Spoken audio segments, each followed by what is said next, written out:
दुलाराय बर' फरायसा आफादा जिहेतु एकर्ड सिगनेटरि आरो बारग' एनडिबि बिथांमोनाबो एकर्डआव साइन खालामदोंमोन। दा बिथांमोना वेलफेयार एसोसिएसन दानानै लादों। बिटिआर सरकाराव आसामाव एकर्ड सिगनेटरिफोरा दिनै राजनितिक भाबै खामानि मावनानै दङ। दा जोंनि एबसुनि जि दाबि बारग' एनडिबि बिथांमोननि दाबि आरो खावलायनाय बिटिआर सरकार आसाम सरकार आरो भारत सरकारजों रायज्लायनानै मोनसे प्लेनिं आरो पलिसिनि गेजेरजों जि एनआइएनि केस सेन्ट्रेल लेभेलाव थानायनि उनाव जिहेतु बियो मोनसे नेशनेल लेभेलनि इनभेस्टिगेसन एजेन्सि बिथांमोना जेब्लाबो गावसोरनि रुल्स गावसोरनि गाइडलाइन मथे खामानि मावो। दा जोंनि खोथाया जाहैबाय जे बे मोनसे जातीय आन्दलनमोन, बे मोनसे पलिटिकेल राइट्सनि थाखाय मुभमेन्टमोन आरो बे मुभमेन्टनि जिहेतु एग्रिमेन्ट जाबाय, जिहेतु एकर्ड जाबाय, पिस मोनसे एस्टाब्लिशमेन्ट खालामनाय जाबाय, बेयाव कुनु आर्म्सनि सिटुएसन बा थासारिबो गैलिया। दा बेखायनो कुनु कारनाव एनआइए केस जाबसिननाय आरो एनआइएनि आधाराव जेलाव दोननायनि कुनु खोथा गैया।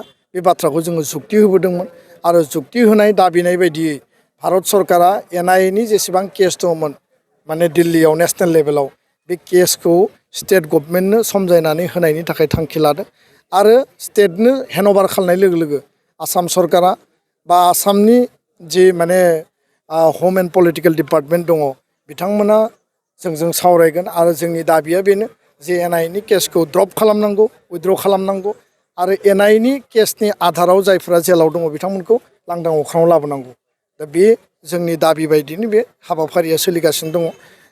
अफिसियेलि जोङो खोब खम समनि गेजेराव एनआइएनि केसा स्टेटआव फैफिननायनि नटिस बा अर्डारखौ जोङो मोनगोन होननानै जोंहा फोथायनाय दं। गोजोन्थों।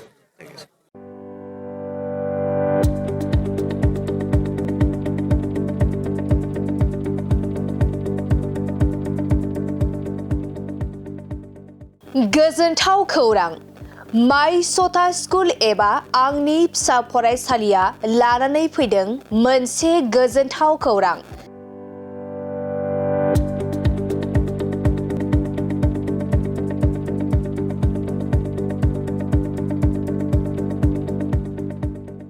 क'क्राझार सहरनि जेडि र'डजों थांग्रा वार्ड नं 4आव माय सथा स्कुल एबा आंनि फिसा फरायसालियाव डे केयार, नार्सारि, एलकेजि, इउकेजिनि थाखाय मुं थिसननाया सोलिगासिनो दं। बे माय सथा स्कुल एबा आंनि फिसा फरायसालियाव फरायसा फरायसुलिफोरनि थाखाय गोबां सुबिदाफोरबो दं।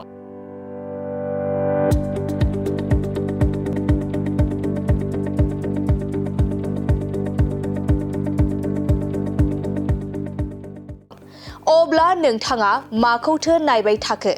नैबे माय सथा स्कुलाव नोंथाङा नोंथांनि उन्दै गथ'साफोरखौ मुं थिसननो थाखाय साखाफारा जादो। माय सथा स्कुल एबा आंनि फिसा फरायसालियाव नोंथाङा थोंजोङै खौरां लानो थाखाय 8099887781 नङाब्ला 9531281982 बे मबाइल नाम्बारनि गेजेरजों खौरां लाहरनो हागोन।